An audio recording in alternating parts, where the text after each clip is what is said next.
Dia ginilah, ni contohlah. Ibadah semata-mata. Ibadah semata-mata. Semayang puasa lah, ibadah semata-mata. Adapun makan, minum, tidur, itu wasilah kepada ibadah. Ada ni. Makan, minum, tidur bukan nak pada makan, minum, tidur tu, nak kepada tenaga nak buat ibadah. Akhir jadi ibadah juga. Tapi bukan ibadah zat diri ibadah, bukan. Zat diri ibadah, semayang tu ibadah. Puasa tu ibadah. Makan, minum, tidur bukan ibadah. Tapi makan, minum, tidur itulah menjadi tangga wasilah kepada ibadah. Maka makan, minum, tidur pun jadi ibadah juga dianya. Jadi ibadah juga. Sama macam bicara tadi, belajar ilmu agama, ilmu bermanfaat. Diri belajar tu ibadah dah. Belajar ilmu dunia, ilmu dunia lah, ibadah apa? Tapi dia palingkan pada beribadah kepada Allah, maka jadi ibadah juga. Tapi tak nak banding dengan belajar ilmu agama. Belajar ilmu bermanfaat, diri belajar tu ibadah dah. Adapun belajar ilmu dunia, itu benda dunia, ibadah apa? Tapi bukan berhenti setakat dunia. Dunia yang dipalingkan untuk akhirat, jadi ibadah. Tapi tak boleh nak samalah dengan ketinggian, kelebihan belajar ilmu agama.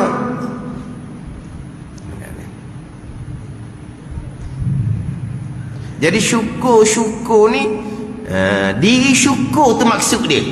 Maksudnya beribadah. Diri syukur itulah buat ibadah. Jadi ibadah adalah kesyukuran. Syukur tu apa syukur? Guna segala nikmat pada buat ibadah, itu syukur. Adapun sabar, maksud daripada sabarnya akan mengerasi hawa nafsu. Hawa nafsu ni dia menghalang ibadah. Dia kena sabar ketika nak melawan hawa nafsu yang menjadi tangga kepada melakukan ibadah. Jadi sabar ni wasilah aja. Tapi kewajipan lah. Jadi wasilah ni dihukum disama dengan maksud lah. Kalau maksud tu mengerjakan kewajipan, meninggalkan maksiat, maka sabar wasilah tu jadi wajib. Ada ni wajib lah. Sabar atas ibadah sunat, sabar atas meninggalkan perkara makruh, itu perkara sunat je. Meninggalkan makruh pun sunat je. Maka sabar sebagai wasilah tangga, hukumnya sunat. Dahulu kan sabar yang wajib, sabar yang sunat. Kalau sabar menjadi wasilah kepada kewajipan, mengerjakan kewajipan dan meninggalkan maksiat, maka sabar hukumnya wajib. Sabar atas ibadah sunat, sabar atas meninggalkan maksiat, wasilahnya tangganya sabar. Jadi sabarnya hukum sunat. Lil wasaili hukmul maqasid. Bagi wasilah ni sebagaimana hukum maksud. Kalau maksud tu wajib, wasilah wajib. Kalau maksud tu sunat, wasilah sunat. Sabar atas mengerjakan kewajipan, maka sabar tu wajib. Sabar atas mengerjakan perkara sunat, sabar tu sunat. Tapi nak ceritanya, sabar tu wasilah kepada maksud buat ibadah. Adapun yang dimaksudkan akan dia ni ibadah pada dirinya, diri syukur tu. Diri syukur itulah, itulah dia maksud, iaitu mengabdikan diri akan Allah Subhanahu wa ta'ala. Dan bersalahan khauf, dan bersalahan khauf, maka iaitu khauf yang dimaksudkan daripada khauf. Apa maksud takut ni? Akan menghalau akan yang takut itu kepada segala pangkat yang dimaksud. Apa pangkat yang dimaksud? Buat ibadah lah. Yang dimaksudnya apa? Buat ibadah. Itu maksud dia. Jadi nak bawa orang, nak bawa kepada pangkat yang dimaksud buat ibadah ni, takut ni lah yang akan menghalau, yang akan membawa orang yang takut kepada maksud dijadikan hamba ni beribadah akan Allah Subhanahu wa ta'ala, mengabdikan diri akan Allah dengan mengerjakan suruhan dan meninggalkan kemaksiatan. Mana yang menghalau? Yang menghalau kepada mengerjakan ketaatan, meninggalkan maksiat adalah khauf. Jadi khauf ni menjadi wasilah kepada maksud, iaitu beribadah akan Allah Subhanahu wa ta'ala. Sebab tu dalam kitab Minhajul Abidin, khauf dan raja, aqabah yang kelima dipanggil aqabatul bawa'ith. Dipanggil aqabatul bawa'ith. Apa bawa'ith? Yang membangkitkan bagi mengerjakan ibadah.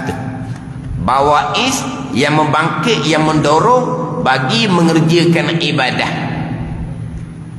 Mengerjakan ibadah ni dua pula. Mengerjakan ibadah ni dua. Satunya mengerjakan suruhan, yang keduanya meninggalkan larangan. Itu dipanggil mengabdikan diri akan Allah. Dia buat ibadah ni dua. Mengerjakan suruhan dipanggil mengabdikan diri akan Allah. Meninggalkan larangan dipanggil mengabdikan diri akan Allah. Ibadat lah. Ibadat ni maknanya mengabdikan diri akan Allah lah ibadat ni. Menghambakan diri akan Allah, tu panggil ibadat. Jadi yang mendorong kepada mengabdikan diri akan Allah, yang membangkit pada mengabdikan diri akan Allah, khauf dan raja. Sebab pekerjaan ubudiyah kita ni, beredarnya pekerjaan ubudiyah ni kita ni, pekerjaan ubudiyah lah, pekerjaan kehambaan. Jadi beredar, berpusing, berkisar pekerjaan ubudiyah, jadilah dua perkara lah. Apa dia? Mendirikan taat dan menegahkan daripada maksiat. Itulah dia pekerjaan ubudiyah, kehambaan. Mana yang menjadi pendorong? Iaitu khauf dan raja. Jadi khauf ni, maksud daripada khauf ni menghalau akan yang takut itu kepada segala pangkat yang dimaksud. Apa dia? Berbuat ibadah.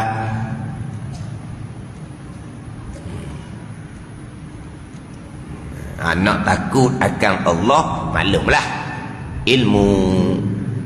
Innama yakhsyallaha min ibadihil ulama. Innama, hanya senya. Tu ada ni. Innama, hanya senya. Yang takut akan Allah daripada hambanya adalah orang yang berilmu. Orang yang takut akan Allah adalah orang yang berilmu.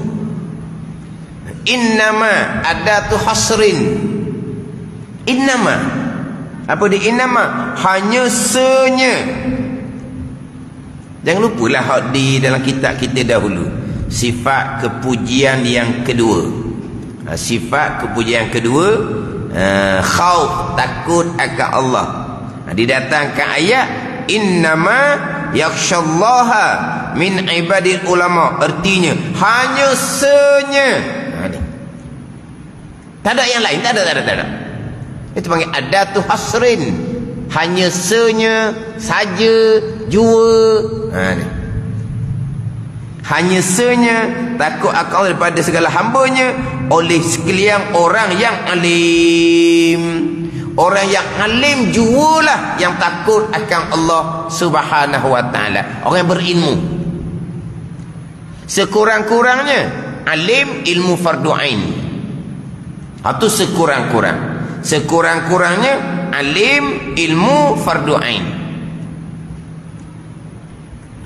Hanya senya. Orang yang jahil ilmu fardu ain, wal jahilu adullah walau kana abida. Orang jahil ni Nabi kata musuh Allah walaupun dia kuat buat ibadat.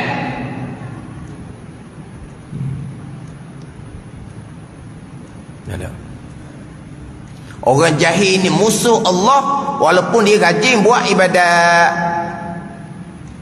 Tak musuh Allah macam mana? Akidah tak betul. Tak musuh Allah macam mana? Semayang pun tak betul. Hati riak, ujub, takabur, hasad, kasih akan dunia, kasih akan kemegahan. Itu kekasih Allah. Itulah dia musuh Allah walaupun dia rajin buat ibadah tunggang-tunggik sekalipun.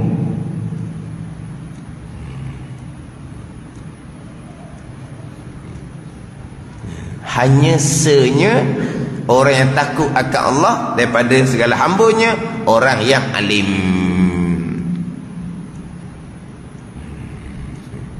Sebab tu dah kita Minhajul Abidin nak bicara kau darajat dimulai dengan ayat apabila betul bagimu jalan. Ingat, itu dah kita Minhajul Abidin. Apabila betul bagimu jalan, jalan akidahnya betul, jalan pekoh zohirnya betul, jalan tasawuf hatinya betul. Barulah pergi kepada Aqabah yang kelima dan kitab Minhajul Abidin. Barulah pergi kepada apakah yang membangkit, yang mendorong kepada mengabdikan diri akan Allah. Nak mengabdikan diri akan Allah, lah kita sebagai hamba, pekerjaan ubudiah mengabdikan diri akan Allah. Jalan betul ke dah? Akidah betul ke dah? Semayang betul ke dah? Baca Fatihah, baca tasyahud betul ke dah? Bab taharah sempurna ke dah? Syarat bagi tiap-tiap rukun sempurna ke dah? Syarat berjemaah sempurna ke dah?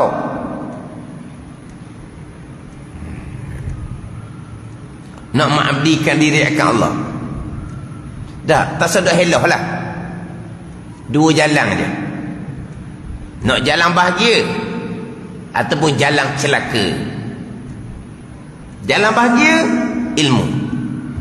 Jalan celaka berpaling daripada ilmu. Dua tu saja. Tak ada ni. Jalan bahagia ilmu. Dan kitab Minhaj didatangkan hadis al-ilmu imamul amali wal amalu tabi'uh yulhamu su'ada wa yuhramul ashqiya. Al-ilmu imamul amali, ilmu menjadi imam kepada amal. Nama amal ilmu. Kita orang Islam beriman lah. Oh jahil cakap gitu. Kita semayang pandah, orang jahil cakap gitu. Islam kita warisi dari ibu bapa. Iman tidak warisi. Ada ni. Hak pecahan Mu'tazilah tu, hak pegang salah, semuanya dihukumkan sebagai orang Islam. Hidup matinya dihukumkan sebagai orang Islam. Dia orang Islam. Akidah dia salah, itu bab iman. Oh semayang pandalah. Khalaq bin Rafi', sahabat Nabi orang Badawi, semayang 3 kali dekat dengan Nabi. Nabi kata fa innaka lam tusalli, kamu belum sembahyang. Kalau semayang pandai, Khalaq bin Rafi' sahabat tak pandai. Tak pandai rukuk, tak pandai sujud. Pandailah. Bilangan rakaat tahu. Rukuk 13 tahu. Tapi syarat bagi rukuk pandai. Ilmu menjadi imam kepada amal. Nabi ulang balik sabdaan Nabi sallallahu alaihi wasallam, sabdaan yang jawami'ul kalim, sabdaan yang ringkas tapi maksud dia luah. Tu Nabi sabda. Kita cakap panjang lebar, kehendaknya pendek je. Kan kita cakap kan panjang lebar bercakap. Sebab maksud dia apa sebenarnya? Sikit je maksud. Dah cakap panjang lebar tu kita. Nabi cakap pendek tapi maksud dia luas. Tiba-tiba Nabi ulang balik. Al-ilmu imamul amali. Sahih dah. Ilmu menjadi imam pada amal. Nabi ulang balik. Wal amalu tabi'u. Dan mula amal ialah mengikut ilmu. Amal mengikut ilmu. Amal yang paling besar iman akidah, kena ikut ilmu molek. Amal zuhur yang paling besar semayang. Ni Isra Mi'raj ni kan, bulan Rejab ni kan, semayang yang timur direct daripada Allah Subhanahu Wa Taala ni. Semayang ikut ilmu. Lepas tu Nabi sambung, akan diilhamkan ilmu kepada mereka yang Tuhan takdirkan pada azal, orang yang bagi ahli syurga, dan ditegahkan ilmu, dihalang ilmu daripada orang yang Tuhan takdir pada azal, orang yang celaka. Itu je. Dua jalan. Jalan bahagia, syurga. Jalan celaka, neraka. Orang yang Tuhan takdirkan pada azal, dia orang bahagia, ahli syurga, Allah akan takdirkan jalan ilmu kepadanya. Sebaliknya, kalau orang yang telah takdirkan pada azal, orang yang celaka, ahli neraka, Allah akan sekat ilmu daripadanya. Allah akan sekat ilmu daripadanya. Macam-macam cara lah. Hak tambah belajar, hak memang tak peduli, macam-macam lah. Belajar dah orang dianya, tapi terhalang daripada ilmu yang memberi manfaat. Macam tadilah, tak pernah lari daripada majlis ilmu, sentiasa berada majlis ilmu bertahun-tahun, tetapi tak dapat ilmu yang beri manfaat. Kenapa ni? Dia tetap tertegah daripada ilmu, walaupun duduk nadah telinga pada ilmu agama sekalipun. Itu bahagian dia. Tapi bagian zahir kita gitu je. Bagian zahir itu bagian hakiki, itu di sisi Allah. Bagian kita tadi, nak jalan bahagia, ahli syurga, ilmu. Nak jalan celaka, ahli neraka, berpaling daripada ilmu. Orang jahil musuh Allah, walaupun rajin buat ibadat. Itu saja. Simple saja, mudah saja. Tapi simple mudah pun, perjalanan telah ditetapkan oleh Allah pada azal, sama ada bahagia, baik, syurga, ataupun celaka, jahat, neraka. Itu pegangan kita. Habis cara tadi bahagian zahir. Nak jalan bahagia, ilmu. Belajar fadha'in tauhid, fiqh tasawuf. Nak jalan celaka, berpaling daripada ilmu. Fadha'in tauhid, fiqh tasawuf. Biasa saja. Rajin ilmu ngaji Quran, sehari-hari 2-3 guru Quran dia belajar. Tapi bila dia ajak belajar fakta tauhid, fiqh tasawuf, dia ilim kepala, tambah. Baca Quran je lah dianya. Baca Quran tanpa akidah Al-Quran, Quran akan laknat kembali. Baca Quran tanpa beramal dengan perintah zahir batin Al-Quran, Quran akan laknat kembali. Baca Quran hati riak, ujub, takabur, hasad, Quran akan laknat kembali. Tak ada bahagian.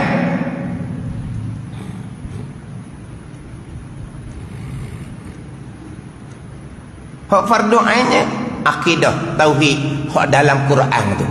Hak tu hak fardu ain. Baca Quran sunat selebih-lebih zikir. Tapi hak sunat tulah dia kejar. Hak wajib dia tak peduli. Itu bahagian masing-masing. Itu je.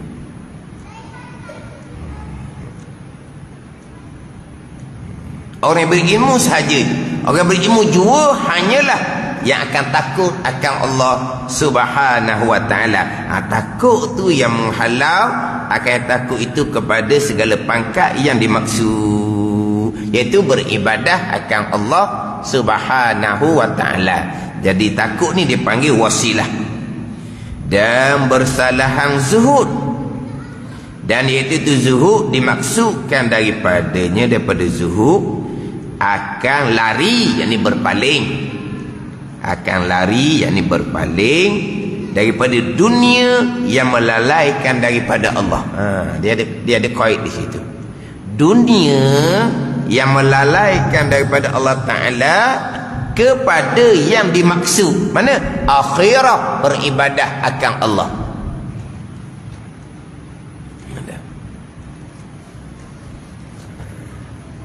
Dan bersalah zuhud.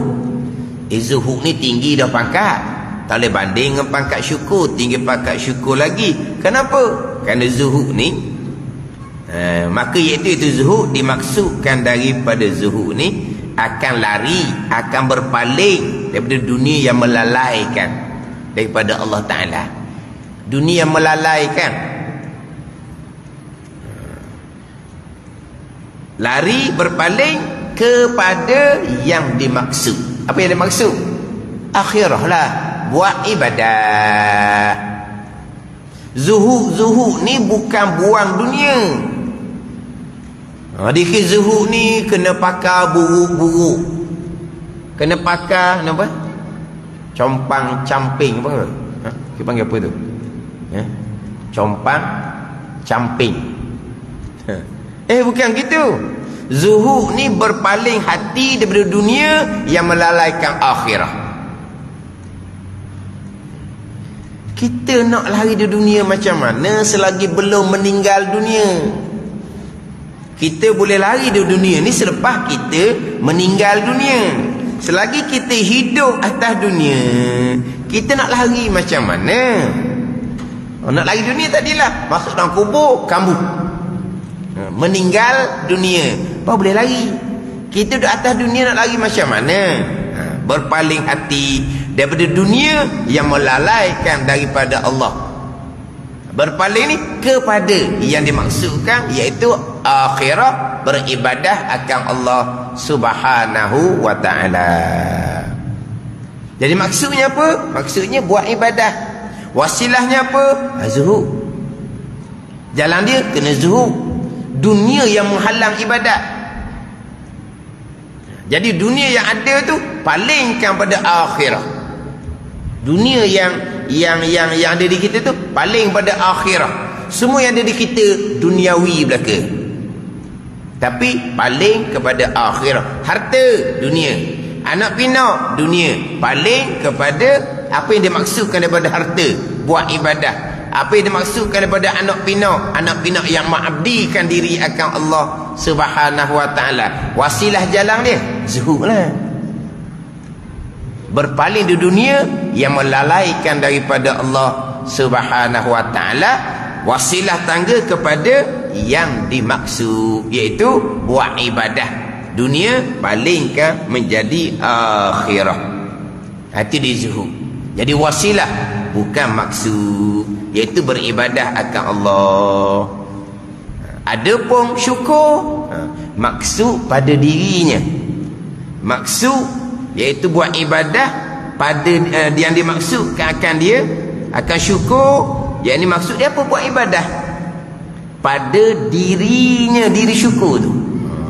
Itu dia maksud kepada, maksud dijadikan manusia ni beribadah akan Allah Subhanahu wa Ta'ala. Ni nak cerita macam mana kedudukan syukur setinggi-tinggi pangkat, lebih tinggi daripada sabar, hak tinggi sangat dah pangkat. Zuhud dan juga khauf, hak tinggi dah pangkat, tapi tinggi lagi pangkat syukur.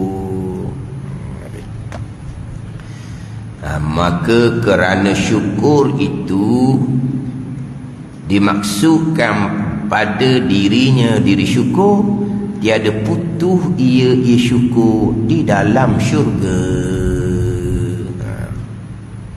Pada ni. Dan tiada ada dalam syurga itu khauf, zuhud, sabar. Tak ada dah. Sebab dia maksud li khairi, menjadi wasilah, bukan maksud yang sebenar. Maksud sebenar adalah syukur, mengabdikan diri akan Allah Subhanahu wa Ta'ala. Wallahu a'lam. Bismillahirrahmanirrahim. Alhamdulillahirabbil alamin. Wassalatu wassalamu ala sayyidil mursalin wa ala alihi wa sahbihi ajma'in. Allahumma ftah alaina futuhal arifin Allahumma allimna ilma aqdamin wa fahimna famasabikin warzuqna ruqat talibin. Allahumma zidna ilma wa alhiqna bis salihin. Wa sallallahu ala sayyidina Muhammad wa ala alihi wa sahbihi wa sallam. Walhamdulillahi rabbil alamin.